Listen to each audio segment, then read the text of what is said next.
I am Omer, and in the next 25 minutes we'll be talking about the web cache deception attack. Now, web cache deception is a new web attack vector that allows attackers to easily expose the private content of application users, and in certain cases, to even take complete control over their accounts. I discovered it a few months ago in various large-scale websites, including PayPal. And as you can see here, by just sending a simple GET request to the PayPal server without adding a session ID or basically any other cookie, it's easily possible to expose the private content of an application user. So just before we begin, let me introduce myself. So my name is Omer Gil. I am 28 years old, and I am married plus Java. Now, don't worry, you didn't miss a release of a new web framework. Java is our awesome 2-year-old dog. And you probably think now how geek you need to be in order to call your dog after a programming language, and that's not so far from the truth, right? Because if I wasn't a geek, I wouldn't have been standing here talking in front of a hall full of geeks, right, on this geeky topic. But that's not really the case here, because our Java is not named after the language, but after the coffee beans, of course. Now, remember her face, because you're going to see her a lot during this talk. For a living, I'm a penetration testing team leader at Ernst & Young Advanced Security Center. We do penetration tests for web applications, mobile apps, infrastructure, and more. And besides that, I'm a student and just about to have my degree in computer science. So now we can start and talk about web cache deception. And in order to better understand the attack, let's start by explaining two important baselines. And in the first one, we'll talk about caching. Now, we all know about caching. It helps to reduce latency from the web server and to serve the users with their content faster. We all know that browsers do caching, but that's not the kind of caching we're talking about today. What we are talking about today are servers that function as caching mechanisms. Now, let's see a few forms of these kind of caching mechanisms. So for that, here's Java again. She will be our end user. This is a web server on the right, and in the middle, that's a caching mechanism serving this web server. So the first caching mechanism we're going to look at is a CDN, a content delivery network, which is a distributed network of proxies all around the world. While they all cache the application's content, and usually, preferably, the closest group to the user of proxies, which will be the one who will serve him with his content. Now, another form of a caching mechanism is a load balancer. Now, we know that the main purpose of a load balancer is to balance the traffic between more than one server. But what it can also do is to cache the application's content in order to serve the user with it and do it faster. One last form we're going to see is simply a reverse proxy, which functions as the web server front end. It can send requests to the web server on behalf of the user, and in addition, it can also cache the application's content. Okay, so these are all forms of caching mechanisms. Now let's see how the caching process looks like. So let's say that Java here wants to access this page, starship.css. And the request arrives at the caching mechanism. Okay, so now the caching mechanism is not familiar with this file, so it asks the web server for it. Now the web server takes this file and sends it back to the caching mechanism. Now the caching mechanism receives this file, and now it has to decide whether this file should be cached or not. So at first it needs to decide what type of file this is. So it takes a look at the end of the URL, and it sees that it has a CSS extension. Therefore, it decides that this is a style sheet, and if it's configured to cache static files, for example, then this file is now cached on the caching mechanism. Then the file is sent by the caching mechanism back to the user's browser. Now, the next time this user or any other user will try to access this file, the request arrives at the caching mechanism, which is now familiar with this file, so we just send it straight back without asking it from the web server to the user's browser. And this is how caching works. Okay, so this was the first baseline out of two. Let's move on quickly to the second one. Let's talk about server's reactions. So the first time I read about it was when I read about the RPO vulnerability, relative path overwrite, in two blogs, Dispanner and XSS Jigsaw. So let's say there's an application that has this page, account.php. This is an actual page in the application. And the user, for some reason, decides to access this URL. He adds a trailing slash and a name of a non-existent file. So let's see what happens now. So the browser just sends this request. He won't change it. What's more interesting to look at is how the web server interprets this request, the web application. So in certain cases, and not just a few, the web application returns a 200 OK response, meaning the URL stays the same with the content of the user's account page. Okay, so we know that sometimes the web application might return the content of the account page back to the user's browser, but what about the HTTP response headers? Will they meet the dynamic private PHP page or the non-existent CSS file? So same as the content, the HTTP response header, they also match the dynamic private PHP page. As you can see here, for the same URL, the file returns with a no cache directive matching a dynamic private page and not a static CSS file. And you can see that the content type is text HTML and not text CSS, which is expected. Okay, so that was the second baseline, and now we can get down to business. Let's talk about how web cache deception works. So there's, here on the right, you can see a web server hosting, for this example, the web application of Java's bank account. Let me remind you, Java is not the web framework, it's my dog, okay? So it's hosting the web application of her bank account. In the middle, you can see a caching mechanism serving this web server. So there's one thing you need to know about Java, and that's Java has a red-haired evil twin, and she's also a hacker. So one day, this evil twin approaches Java, and she says, "Waf." Now, she's not talking about web application firewalls, okay? Dogs don't do that. This is just how they speak. But let me translate this for you. What the evil twin actually means is, "Hey, Java, can you please access the URL of your bank account?" But in the end of the URL, she adds a name of a non-existent file with a static extension, CSS. So Java is an aware user, okay? She doesn't click any link she receives on Facebook. We taught her well at home. So she takes a good look at this URL, and it doesn't look suspicious at all, right? I mean, look at it. This is the domain of her bank account. The URL doesn't contain any malicious code, so it looks legit. And Java decides to click it, and let's see what happens now. So the request, at first, arrives at the caching mechanism. Now, the caching mechanism is not familiar with this file yet, so it asks the web server for it. Now, the web server receives this request with this non-existent triggering URL, and it returns a 200 OK response, meaning the URL stays the same with the content of Java's bank account, with their own private and sensitive content. So this is sent back to the caching mechanism. Now this caching mechanism receives this file and needs to decide whether to cache this file or not. So let's say that the configuration of this caching mechanism is to cache all static files, no matter what their caching headers are, because nothing sensitive can be included in static files, right? Like style sheets, usually JavaScript, images. So it caches all static files and disregards their caching headers.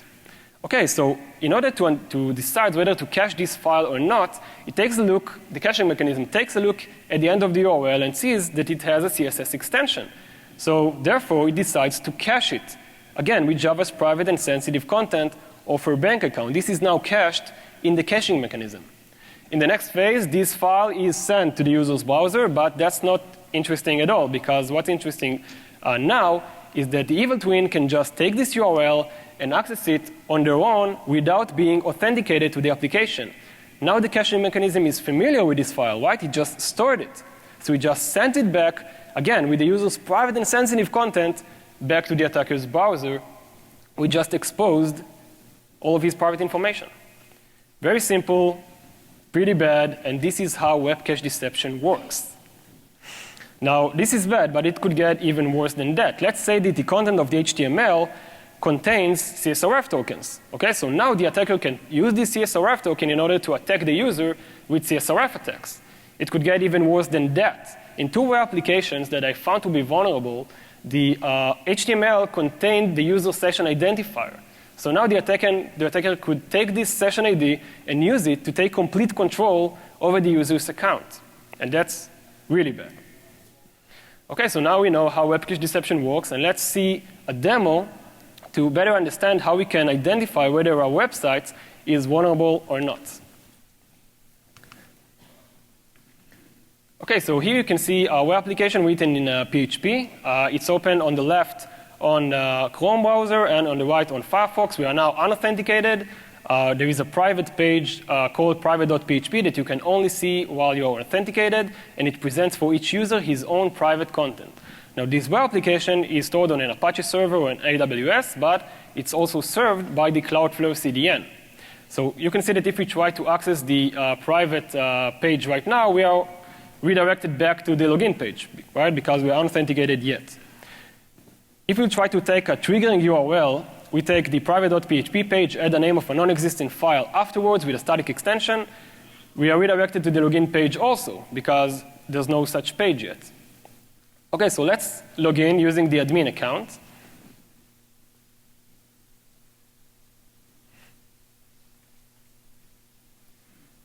Okay, so now we are logged in. You can see that we are in our private PHP page. We can see our own private and sensitive content of the admin account. And now let's access the triggering URL. Let's add after private.php a trailing slash and logo.png. You can see that we receive a 200 OK response. The URL stays the same. And now the file is cached on Cloudflare servers. So we take this triggering URL and we put it on another browser while unauthenticated or on another device, and we get our content straight from Cloudflare. This is how web cache deception works, and in this case, this application is vulnerable to web cache deception. Okay, so I found this vulnerability a few months ago in various websites, including PayPal, and let's see how it looked like when PayPal were vulnerable to web cache deception. So here you can see I'm logged in my homepage in PayPal. You can see some sensitive information here. It's cancelled right now. We'll try to access a triggering URL. We're going to add after the homepage a name of a non-existent file with a static extension, and we receive a 200 OK response. The URL won't change, and in this case, the file is cached on Akamai in this case. Now we open incognito mode. We are unauthenticated. We access this triggering URL again. And look at it, we just get it straight away from the Akamai servers without being authenticated. We easily exposed the user's private content. Okay, so what are the conditions for web cache deception to exist in a web application? Let's have a look. So the first one is that web cache functionality is set for the web application to cache static files based on their extensions, meaning according to the end of the URL, okay? And disregarding or overriding any caching header. We need the web application, the caching mechanism to overwrite or disregard any caching header because, as I told you at the beginning of the talk, you know that the file for the triggering URL arrives from the web server with a no cache directive. And this is why we have the caching mechanism to cache all static files no matter what their caching headers are. Second condition is that when accessing a page like home.php, which is an actual page in the application, slash a name of a non-existent file, the web application will return the content of the actual page of home.php for that URL with a 200 OK response, so the URL stays the same. And one last condition is that the user has to be authenticated while accessing the triggering URL. Okay, so after I posted about the web cache deception attack first a few months ago, some people asked me some why the hell questions. They didn't understand why the hell from the beginning some technologies that are involved in this attack, like caching mechanism and web frameworks, why will they meet these attack conditions from the beginning? So I picked up two of my favorite why the hell questions, and let's have a look at them. So the first one is why the hell with a web application we act like this? Why will it return a 200 OK response for a non-existent URL with the content of the actual page? So let's see an example on a Django web application. So here you can see a Django web application. There's a page called inbox that returns the content that you can see right now on the screen. Well, now, some short background about how Django works. So when a request arrives at the Django web application, it goes through a dispatcher. And this dispatcher is configured in files called URLs. And in these files, the developers can use regular expressions in order to find a match. In order to find a match in the URI, and according to it, return the relevant content to the user. So this is an example of a standard regex that someone might use for his Django web application. It looks for inbox, then a trailing slash, and if it finds it, it returns the content of this page. So what happens if we have this configuration for the Django web application and we access this triggering URL, slash inbox, which is an actual page, slash a name of a non-existent file with a static extension. So in this case, we received a 200 OK response, the URL stays the same, and we receive the content of the inbox page. This is fantastic for us, right? Not very much for the developers, but it's fantastic for us, right? But why is that? Because look at the URI of the triggering URL. It starts with inbox, then it has a trailing slash. That's it, we have a match. Therefore, we receive the content of the inbox page with a 200 OK response. Now let's see another example of a poor configuration of this regular expression that works for a Django application, and it can assist attackers to create even less suspicious triggering URLs.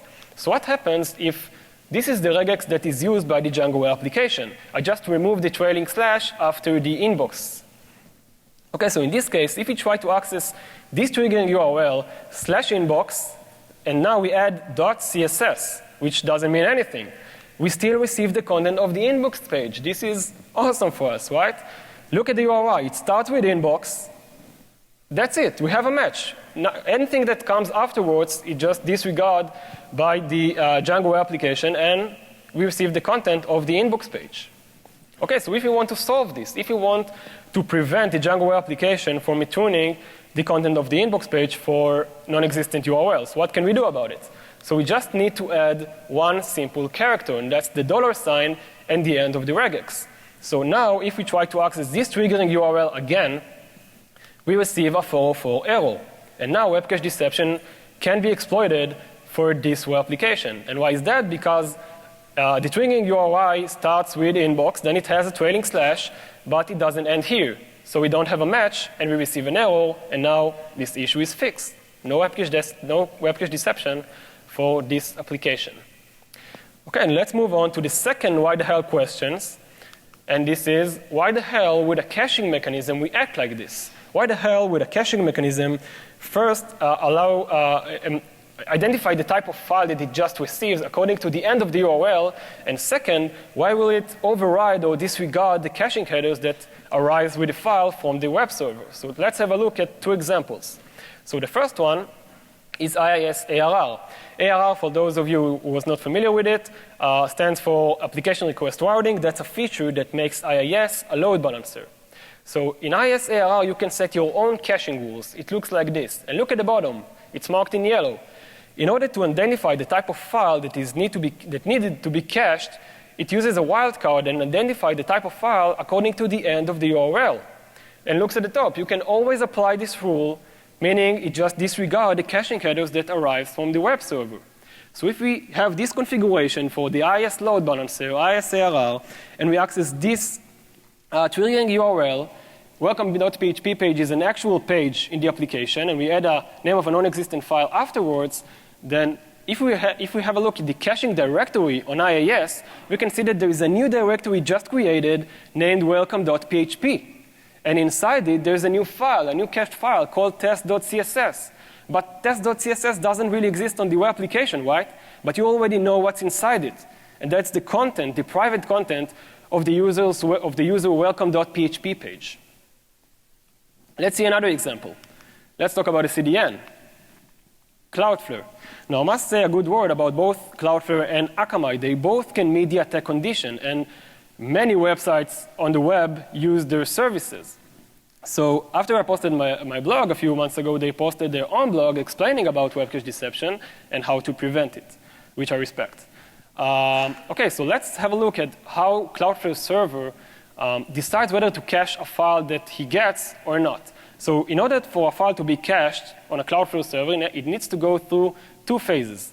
Now, the first phase is called the eligibility phase. And in this phase, the server takes a look at the URL and, according to the end of it, looks for one of the following static extensions. You can see here CSS, you can see here JavaScript, some images file, Microsoft Office files, torrent. So if the URL ends with one of the following extension, we just move on to step number 2. And you already know how you can make the web server send the content of a private file of a user with one of these extensions. Okay, so we move on to phase number 2. The last phase, by the way. So this phase is called the disqualification phase. And in this phase, the server takes a look at the caching headers of the file that it just receives from the web server. Now here we have a problem because you already know that the file arrives from the web server with a no cache directive, meaning the file won't be cached. But exactly for that, we have edge cache expire TTL to the rescue.